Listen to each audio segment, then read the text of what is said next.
कक्षा 6 से 12 तक जितनी भी सुविधाएं दे रही है सरकार, इसमें सभी लिखी हुई है। ठीक है, आप पढ़ना और आसपास भी दिखा देना। ठीक है। हम आपको ये बताने के लिए आए हैं कि हमारे स्कूल में क्या क्या सुविधाएं सरकार की ओर से दी जा रही हैं। समय समय पर बच्चों को आगे बढ़ने के लिए, प्रेरणा देने के लिए प्रोग्राम आयोजित किए जाते हैं जो बच्चों में प्रेरणा भरते हैं, प्रेरणा देते हैं, ताकि वो उनको अपने जीवन में आगे बढ़ने के लिए कि कौन सा फील्ड उनको चुनना चाहिए, किस क्षेत्र में अपने आगे जीवन बनाना चाहिए उसके बारे में। और सरकार बच्चों को मिड डे मील प्रोवाइड करवाती है, प्रदान करती है, जिनसे बच्चों का पोषण हो सकता है और उनका पढ़ाई में अच्छे से मन लग सकता है। इसके लिए 6 से 8 के बच्चों को किताबें फ्री दी जाती हैं, वर्दी के लिए उनको पैसे दिए जाते हैं और सारा कुछ उनका फ्री ही होता है। और उनको स्कॉलरशिप भी मिलती है सरकार की ओर से, हर महीने उन्हें कुछ राशि प्राप्त होती है ताकि उनका भी और बच्चों का भी सहयोग कुछ हो सके पढ़ने में। इस प्रकार की और सरकार बहुत सी सुविधाएं चला रही है, बहुत सी योजनाएं भी चलाती है। इसलिए आप अपने बच्चों को सरकारी विद्यालय में, सरकारी स्कूल में प्रवेश दिलाएं। तो आपके बच्चे होंगे, कितने बच्चे हैं जी आपके? बच्चे तो मेरे हाँ, एक पोती पोता।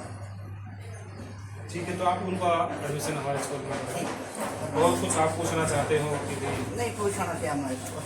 हाँ, आपको सब पता ही होगा, लोग जानते होंगे। हम गवर्नमेंट सीनियर सेकेंडरी स्कूल बुलाना से आए हैं। हम अपने विद्यालय में क्या क्या सुविधाएं सरकार दे रही है, उन सुविधाओं की जानकारी देकर के आपको, आपके बच्चों को विद्यालय में प्रवेश दिलाने के लिए हम आपके पास आए हैं।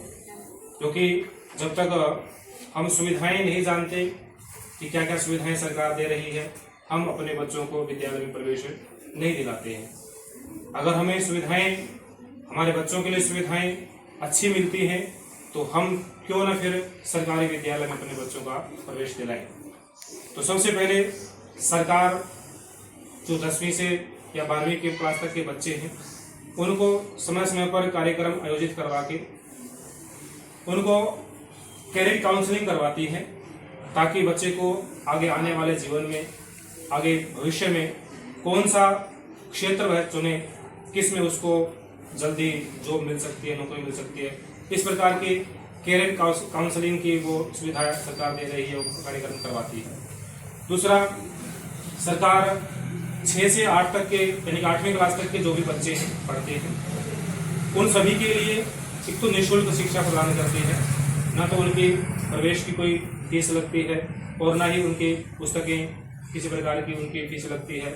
सरकार पुस्तकें भी उनको निःशुल्क प्रदान करती है और समय समय पर उनको वर्दी के लिए वो भी फीस उनके, मतलब पैसे उनके अकाउंट में भेजती है। और जो बच्चे 9वीं क्लास में हो जाते हैं तो उनको सरकार साइकिल भी उपलब्ध करवाती है निःशुल्क ही। जो बच्चे थोड़ा दूर से आते हैं, 2 किलोमीटर का सफर तय करके आते हैं, 2 किलोमीटर की दूरी से आते हैं, तो उनके लिए सरकार निःशुल्क साइकिल भी प्रदान करती है। और समय समय पर अनेक प्रकार की रैलियों के माध्यम से बच्चों के अंदर और गांव के अंदर भी जागरूकता अभियान सरकार चलाती है। तो ऐसे बहुत से कार्यक्रम हैं जिनसे बच्चे का चहुमुखी विकास होता है। तो इन सब सुविधाओं के कारण आप अपने बच्चों को भी हमारे विद्यालय में प्रवेश अवश्य दिलाएं। आपका और कोई प्रश्न होगा, आप कुछ पूछना चाहते हैं? हम तो वैसे भी खुद इसमें जो हमें आशा वर्कर में लगाए हैं, तो जो बच्चे नहीं पढ़ते उसको भी सरकारी सुविधाएं दे रहे हैं। ये अपने बच्चों ने सरकारी स्कूल में पढ़ाओ। हाँ, तो आप अपने आसपास और भी जो बच्चे हों या और जो परिवार के लोग हैं उन सबको भी सरकारी विद्यालय में प्रवेश दिलाने के लिए उनको मोटिवेट करें, प्रेरित करें, ताकि वे भी उन सुविधाओं का लाभ ले सकें। धन्यवाद।